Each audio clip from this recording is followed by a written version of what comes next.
Players want more challenge. The whole point of an extraction shooter is that you're challenged to even survive in this world. We heard loud and clear from the alpha. The world didn't feel dangerous. The world didn't feel lived in. Tau Ceti IV to us is this place that really doesn't want you there. And that sort of survival narrative really fits really well with the kind of world that we're creating. The world needs to feel like there is something sinister underneath the surface, even when the colors are really bright. You should not be here. We want to marry the classic Bungie game feel, where you are blasting stuff in the face and it feels amazing, with the sort of high tension of the survival genre. If you want good loot, you have to go to places where you're taking risks, either risks from other players or risks from AI. So we have all these tools now, Rook with ProxChat and the way the game works and sort of how tense it is. I think all those things work together really well.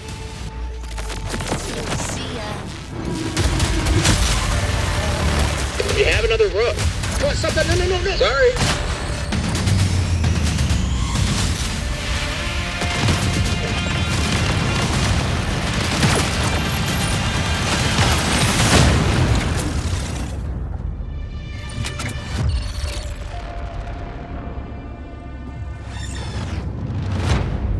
The Marathon ship is essentially a ship that we sent out from Earth, an Earth that was overpopulated, to explore and colonize a star far away that we call Tau Ceti.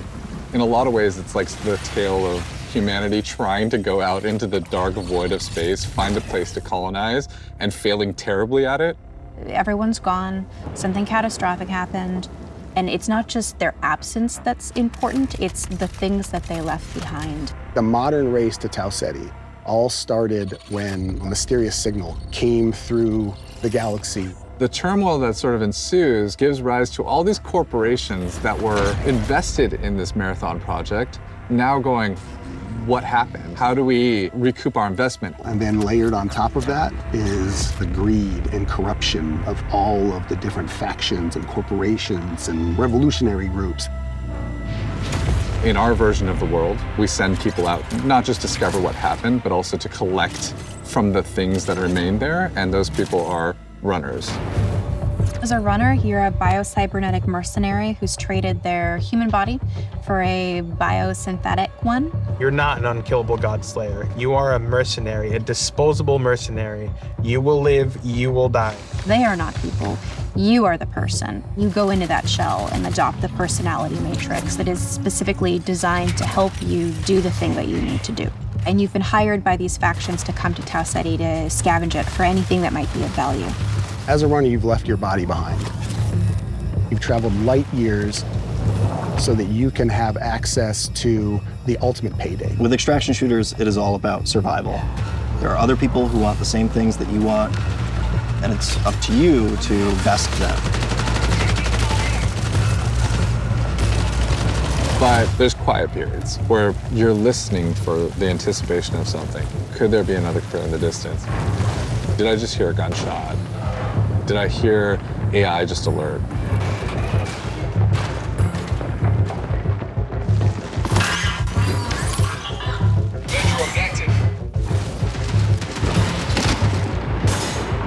And then there's the loud, bombastic action moments where the minute something is alerted, the minute you're in that fight, now it's go time. Players particularly pose a lot of danger to you. They can make a lot of decisions that you might find illogical and completely trick you into scenarios. Sometimes the best loot box is another player that you see along the run. So there's a few different ways you can play the game. So one of them is you can play in crew, both with your friends and also through crewfill, which will just match you with 2 other players.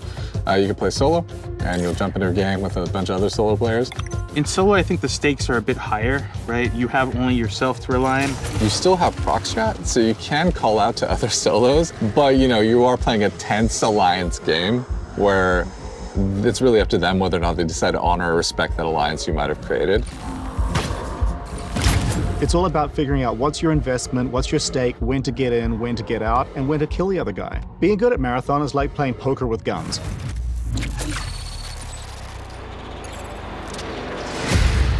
One of the things we've really focused on is making sure the environments are selling the tone we want to hit with the game. We've brought a little bit of groundedness, a little bit of grit, a little bit of darkness, a little bit of that mood that kind of is necessary for an extraction shooter to feel dangerous. Our biggest goal has always been player immersion. We're trying to keep everything as believable and realistic as possible. So we cranked up all the material responses, feel accurate, feel realistic. You know, you'll get gloss, you'll get crud and mud. And no one of those things is all that sexy, but when you layer in just a little bit more, responsive to light, a little bit more responsive to the player, things will part, water will pool. Layer in all these different things, the world becomes much more alive. It feels like a real place. And then when you're feeling like a real place and you feel in danger, now your run matters.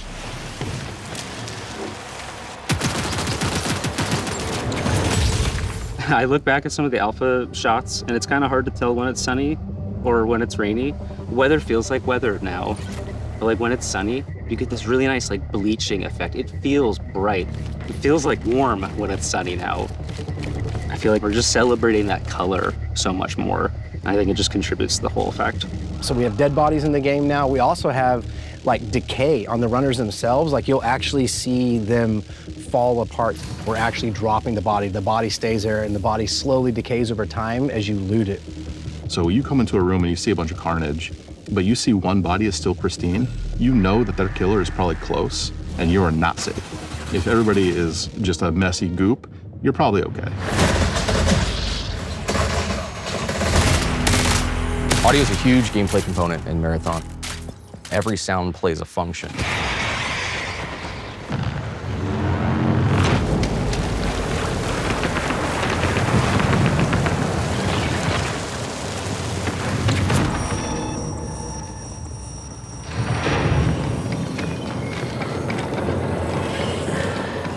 Footsteps tell players everything.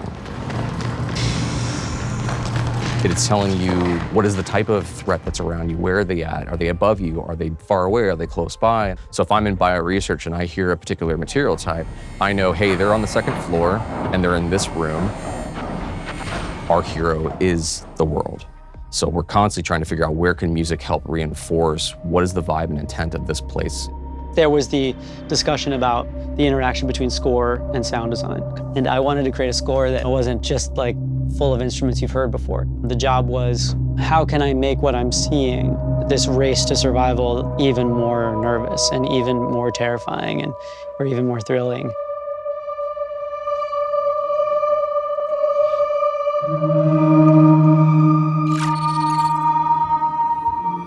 We have 4 zones, and each one of those zones has its own sort of approach to kind of level design and what it asks players to kind of think about and do. You're going to start with perimeter. You're kind of on the outskirts of the colony. It's a little more spread out. You got a little bit more areas to be safe and to sneak around, but it's also a little more straightforward. It really brings this sense of scale. It sits like in our fantasy as expansion site for the colony on the very edges of where they had settled on Tau Ceti. UESC are also there trying to understand what has happened and secure the area. Death is a part of Marathon. It happens a lot, even on perimeter, which we talk about as a more friendly zone to new runners. You are still gonna die a lot. Attention, unauthorized runner. You are trespassing in a military security zone.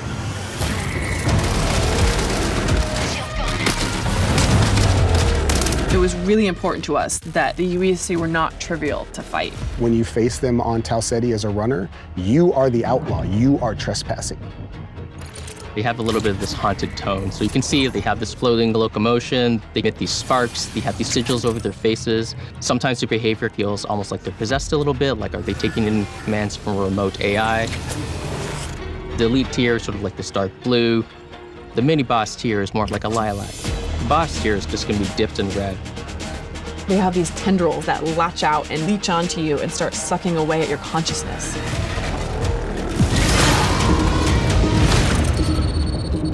you're getting into marsh, you're starting to understand something bad happened here, and you're seeing signs of that in a way that wasn't apparent on perimeter.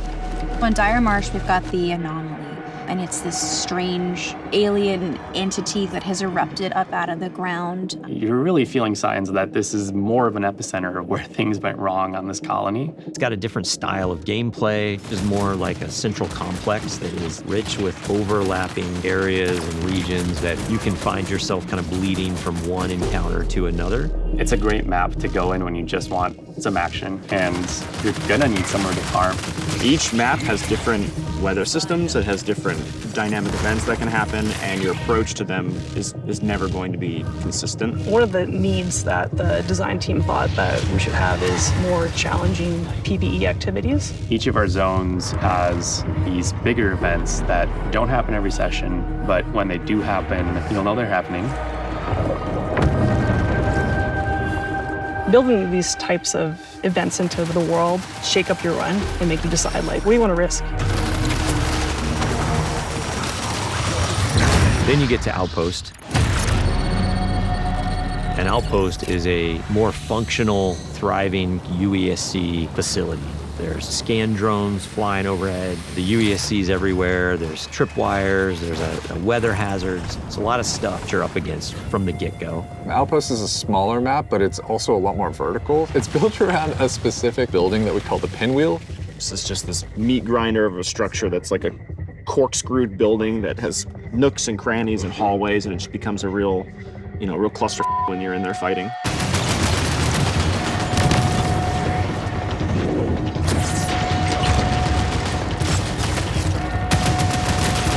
The floor is raised on Outpost and nothing is free.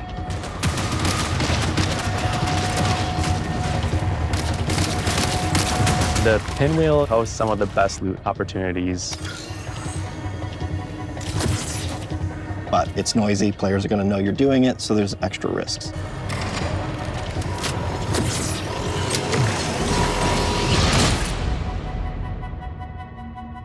The character you're going to spend the most time with is the zones.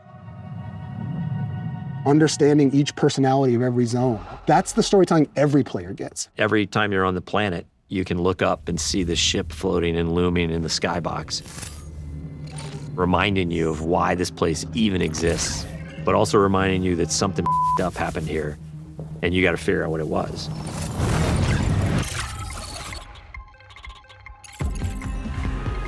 Marathon has a lot of loot in it. It's a huge pie. There's a ton of different implants at every rarity. There's a ton of different runner cores for each runner. There's over 400 weapon mods. It's just an outlandish number of items to collect. There's going to be a really interesting period of discoverability where players sort of figure out, what are the pieces that I have available to me? How do I get them? And how do I put them together into something that's awesome?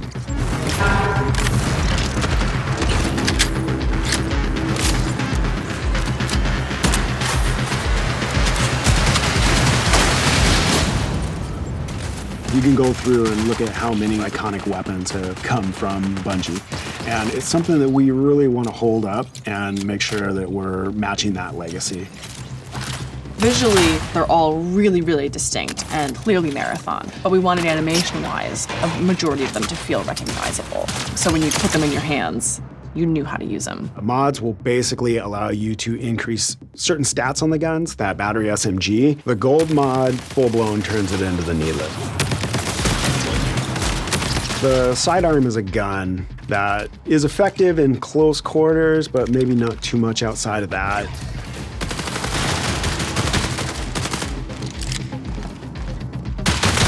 But the gold mod on this gun puts a suppressor on it, and then when I kill something with this gun, I turn invisible.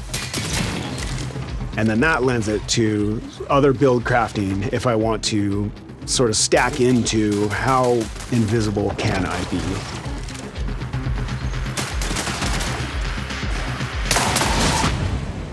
Even some weapon mods can improve stats and your runner shell's capabilities. So there's lots of different ways to raise the floor of your stats so that you're coming into each run strong.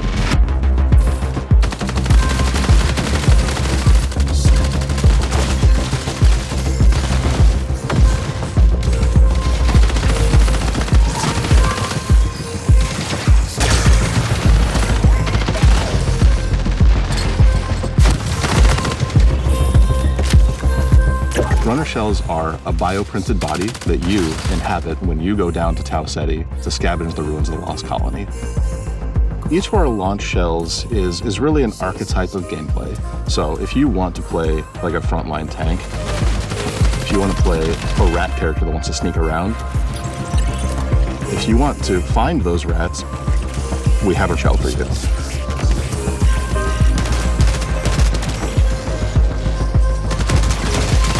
The idea there is like, have a broad spectrum that everyone can kind of find a little bit of a home to, and then we're gonna build on top of that.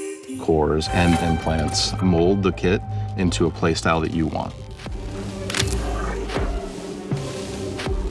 So examples of those are like, on Thief, I get a second grapple. On Destroyer, I pull out my Riot Barricade, and as it takes damage, it's actually converting that damage into shield back to me. And these can be used in combination with each other to shift the gameplay style of your runner kit. At any point you feel like you don't want to risk anything, or maybe you're down on your luck and you want the opportunity to get back, Rook's your guy. Rook is a prototype runner shell. It's a mode where we make it easy for you to just kind of drop into a match that's in progress and run about and try to scavenge as much as possible. You are going in solo to a run that's already in progress. You don't have a team, you have a very limited loadout, but you're not risking anything. This lets you kind of get in, grab a little bit of loot, and then bail. So when you get like a really powerful gun or implant or core, it is unlocking some new space or new challenge that you've never done before, and the loot is helping you reach greater heights.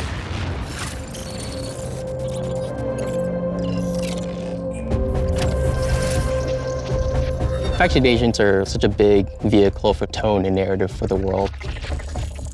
Each faction has their own motivations, their own desires, the things they're going to ask you to do. We've got Traxxas. They're the most powerful corporation in human history. They have very long arms and very deep pockets to kind of get what they want. So they might ask you to go and find specific weapons or mods. Congratulations, runner.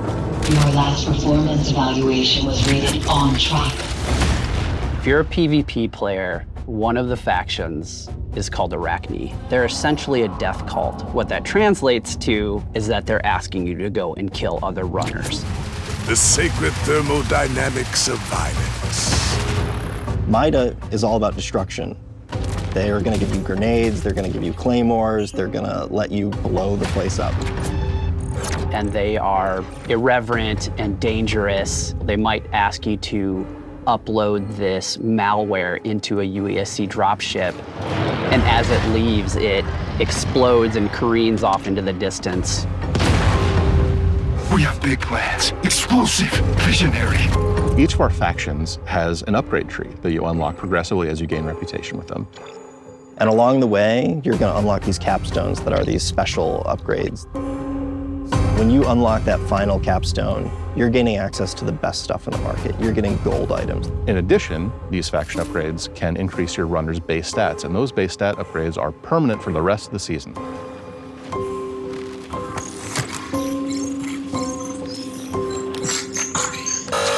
Access denied. Darius, you know me. Did you miss your last round of maintenance? Don't search. Don't dig. Don't question. Darius? Access denied. Hey, Access it's denied. okay. It's just me. You're not alone. The Codex is a suite of achievements, collectibles, audio logs, things that you're finding in Run that we're going to track for you over time. The more you find these items, the more story you're unlocking about them and what their role is in the world, why they're here, who cared about them, why they're as valuable as they are. I'm repeating myself with these entries, but any fears inherent in the scope of this endeavor seem unfounded. Within the Codex, there's a whole bunch of stuff that you can unlock. Runner skins, weapon charms, stickers, emblems, backgrounds for your profile, and titles. So it's everything from your first steps on the world of Tau Ceti IV, all the way through to becoming a vid master and taking on the most extreme challenges.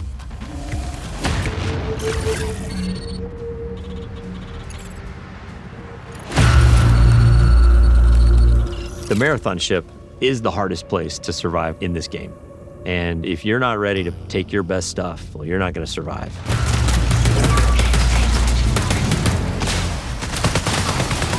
It's like a heist for a runner.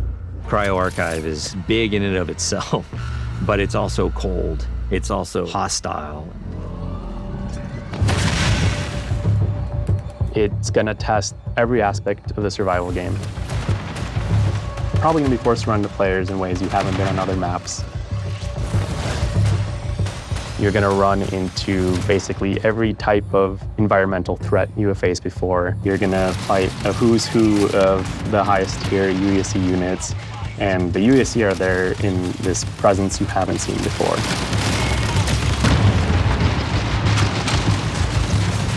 It's really cool because each of the vaults is more successively challenging than the next. And that 7th vault is where you both are gonna get the coolest thing, but also where you're gonna learn the most about what happened to this place. At some point in your journey in Cryo Archive, you might start wondering if the UESC are there to keep you out or if they're actually there to keep something else in.